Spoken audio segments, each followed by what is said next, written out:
Hey everyone, Coach Megan here, and welcome to this episode of the podcast. Today we're going to be talking about 5 limiting beliefs that I see in even my biggest high achievers. So whether you are a pageant veteran, and this is part of the pageant veteran seasons, or pageant veteran series, or if you are somebody who is brand new to pageantry, I hope that this blesses you. And starting off with this, I actually relate to this first limiting belief really personally, which is I'm getting started too late, or I didn't grow up doing pageants. It's something that I hear all the time of a way that people disqualify themselves. And I actually didn't start doing pageants until I did my first one when I was 11. I did NAM, just walked in, got a dress from Dillard's, didn't even touch the ground. I was too tall.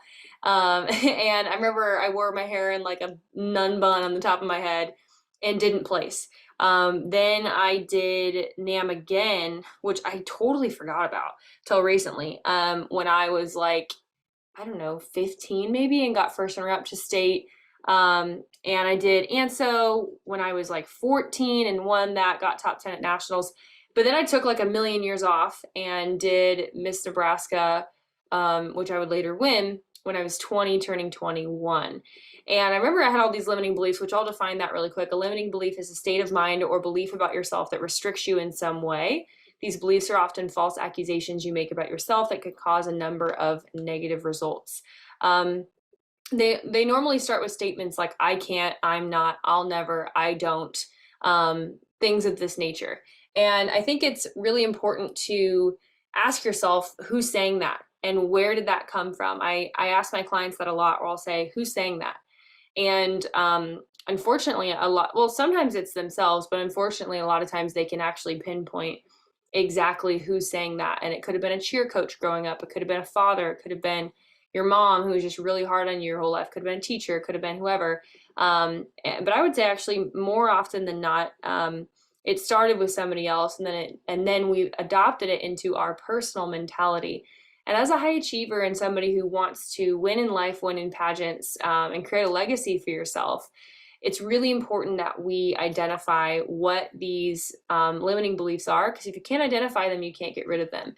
And unfortunately, sadly, what I see a lot of times too is that people live with these limiting beliefs and have absolutely no idea that they are limiting beliefs. They just think that this is the best that I can feel.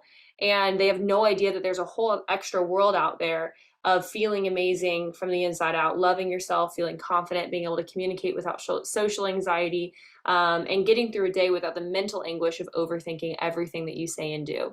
And just compassionately, I say this, several years ago, I'll never forget in college, where I was a small fish in a very big pond. I moved 12 hours away from home, from Omaha, Nebraska to Nashville, Tennessee, and I thought I was, the stuff. And I remember I walked into my first day of Belmont. I had classes from 8 a.m. until 5 p.m. back to back. I had like I think a 50-minute break during convocation hour, and that's it. I couldn't even eat. And I was so exhausted. I called my mom at the end of the day and said, I want to quit. Like, I want to move home. I'm the worst singer in the world. Everybody else is better than me. I don't know what I thought I could get myself into. I'm a terrible human being. And as you can hear, a lot of those limiting beliefs right then and there were I'm not good enough, all rooted in I'm not good enough. And I would continue to work through that I'm not good enough, which then would relate to I'm not pretty enough, and would relate to I'm not smart enough and I haven't done enough, which are the other limiting beliefs I want to kind of walk through and talk through today. And now at 29, I've been able to work through a lot of those, and I can confidently say I am smart enough to do whatever I want to do. I am beautiful enough to do whatever I want to do. I am capable enough, and I have done enough, and I will do enough. So I think it's really important, like I said, to be able to identify these things. And I also want to encourage you that the way that you are today is not the way that you have to be tomorrow. Mindsets take a long time to build into what they are today. And so they don't take a single day to dismantle. It's going to take practice. It's going to take the ability to consecrate your mind and to shove those thoughts away and to replace them with positive thoughts, replace them with foundational thoughts that are in alignment with your values. And so I just want to go over the top 5 that I hear with my clients, even my most high achieving clients, because everybody has these thoughts, but what we do with them and how long we allow them to linger is a massive part about what enables you to become a high achiever and a person who is very successful and plays at the top of their game, or somebody who remains the same and will be having the same conversation in 5 years. So you pick which one you want to be. Okay. So like I said, the first one that I resonate with very personally is I didn't grow up doing pageants. I'm getting too late in the game. I got started way too late. And one of my favorite things to help people with limiting beliefs is to encourage them to find one person that is an example of something the opposite that your limiting belief is telling you. And what's so powerful about that is if you can find one person that is outside of that norm, then all of a sudden the belief is incorrect. And when you can actually prove that your belief is incorrect, then and I call it the what if principle too. Well, what if I wasn't 100% right? What if not, getting started late wasn't 100% indicative of how I'll do in this pageant? If we can find one person that doesn't fit in that category, then your brain can start to say, well, if this is true, then what if something else is true? And what if I'm wrong about something else? And what if I'm wrong about something else? And it can really help to start rewiring that mindset. Take me as an example, take my sister as an example. We both were able to win Miss Nebraska at a young age, and my sister had literally never done a pageant until she did Miss Omaha and won. So if it's possible for us, it's possible for you. Number two, another limiting belief that I see a lot is I don't have enough money. We are very passionate. My sister and I, we are entrepreneurs. We coach business women every day and women who want to be business women.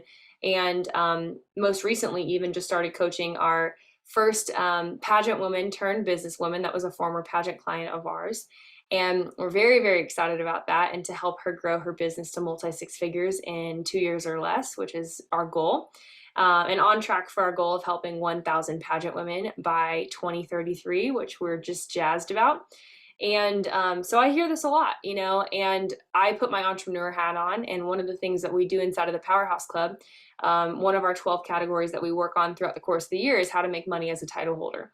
And if that's something that you're interested in, we're actually going over it. Depending on when you're listening to this, watching this on YouTube, we are on YouTube, by the way, just search Powerhouse Pageantry and you can watch the full episode of this, which we'd love to have you as a subscriber.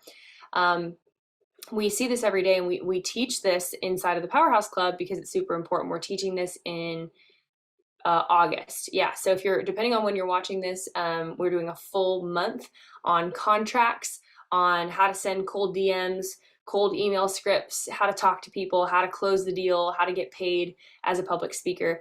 And then if you're not in the Powerhouse Club for the month of August, then you can purchase the course, which will include 4 trainings and PDF trainings along with it, and a note sheet and everything for $297. So if you're in the Powerhouse Club, it's just $97 a month. And if you are not in the Powerhouse Club, you can buy our course for $297 outside of it. So links are below for that. And we'd love to get you that information because, you'll make your money back. So that's a no-brainer. But it's also super fun to learn how to make money. And that's just the entrepreneur in me. But I just think it's fun to make money and to know that you have the capability of boxing your brilliance and what's in your head and your heart, and people will pay for it. That's a pretty cool thing. So that's number 2. And you don't have to have $1 million. You just have to have a strategy, and you have to be willing to take massive imperfect action. You have to be willing to face failure. You have to be willing to face people. You have to be willing to get rejected and understand that you are not rejected just because you got rejected, and to separate those experiences from your identity. So very excited to work with our team and with our girls on that this next month, starting today, which is super exciting. The next 3, I'll go through kind of quickly, but these next 3 are things that I think that people perceive to not be in their control, but they actually are wildly in their control. And these are, I'm not pretty enough, I'm not smart enough, and I haven't done enough, okay? I'm not pretty enough. So I did my makeup in 5 minutes today. You're watching, okay? I got my blue light glasses on because I've been staring at a screen all day. And I got donut earrings and bright pink lipstick. I never would have dressed myself this way. I got puffy sleeves. This is actually the outfit I wore when I got engaged. Yay. But I never would have worn this outfit even like 3-4 years ago because I didn't know who I was in terms of a fashion person. And Companion USA really helped me to find my look, which I'm extremely grateful for, and help me to be daring and just try new things and explore what my fashion sense looked like, how I can play up my features. But for a really long time, I thought I was ugly. I thought I was butt ugly. And I'll never forget sitting in AP Stats class my senior year, comparing myself to another girl who didn't even go to my school. And I remember just thinking like, gosh, well, if I'm not a singer, I have nothing else to bring to this world. I'm too bold, I'm too strong-willed, I'm too opinionated, I'm too tall, I'm too brunette, I'm too fair-skinned. Why would the world want me? And to be able to undo that mentality and now build what we've been able to build over the last 10 years is really beautiful. And so just proving that to you guys, that was a limiting belief that felt so real at the time. Being passed over by all the cute guys in high school and nobody really considering me, just unless I put myself forward and tried out for that thing and used, my talent, which I was able to ride on for a long time.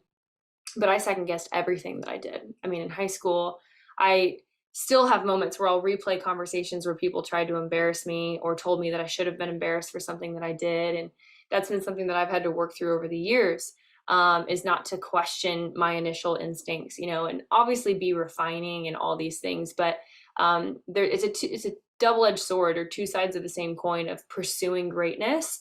Okay, how can I maximize my looks? What is my look? I like middle part straight hair. That's my look. My hair is shiny.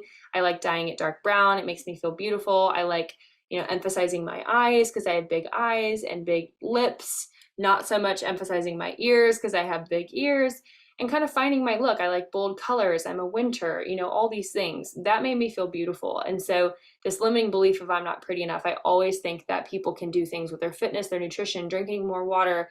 But even from the inside, like how you feel about yourself makes you more beautiful. Confidence is proven to be the number one most attracting quality out of anything in the world. And so you owe it to yourself to figure out the things that you are in control of, and you actually are in control of how much more that you look than you think that you are. And this brings me to number 2, I'm not smart enough. And number 3, or sorry, the last of these groups, which was actually number 4 and 5. I'm not smart enough. So a lot of times I hear this from clients who might have ADHD.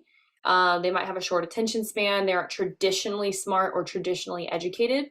The beautiful thing is, and Lana and I were just talking about this yesterday, my husband and I, is that, you can consume more in YouTube in one day than people used to be able to consume in like an entire college course in like 4 months, right? So you are completely in control of how smart you want to be. And smart is completely relative, right? I am not smart in engineering, but I'm smarter than an engineer when it comes to music. We could both stick a piece of sheet music in front of our faces and it would look like Braille to him or her. And then if an engineer and I were looking at an architectural plan or the math of a bridge, I'd be like, count me out. You don't want me making that bridge, right? So remember that these things are relative. Pretty is relative. Late or early is relative. Rich or poor is relative. Enough, anything that has the word enough money, pretty enough, smart enough, done enough, right? I didn't start early enough. All these enough words are covered in shame, and they're covered in just these nasty emotions that we don't have to like accept. They're not things that are mandatory in our lives. They're voluntary. And so change the scale of where that enough is, and you'll also change the scale of how you're criticizing yourself, which is really beautiful.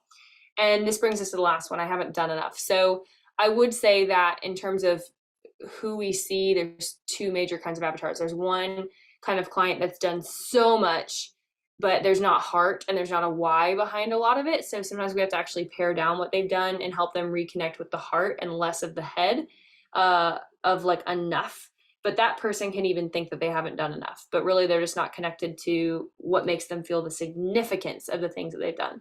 And then the other kind of avatar that we see a lot as well is somebody that maybe has social anxiety, or maybe doesn't, has a fear of confrontation. So they don't reach out to a lot of people or volunteer as much, or they're very warm and they're kind of scatterbrained. And so they just forget and they don't end up actually taking a lot of action in a unilateral direction. That was probably not the right word, in a unified direction, but rather like 50 different directions. And then we don't know how to brand that or put that together, or they don't know how to brand that because it is very scattered, right?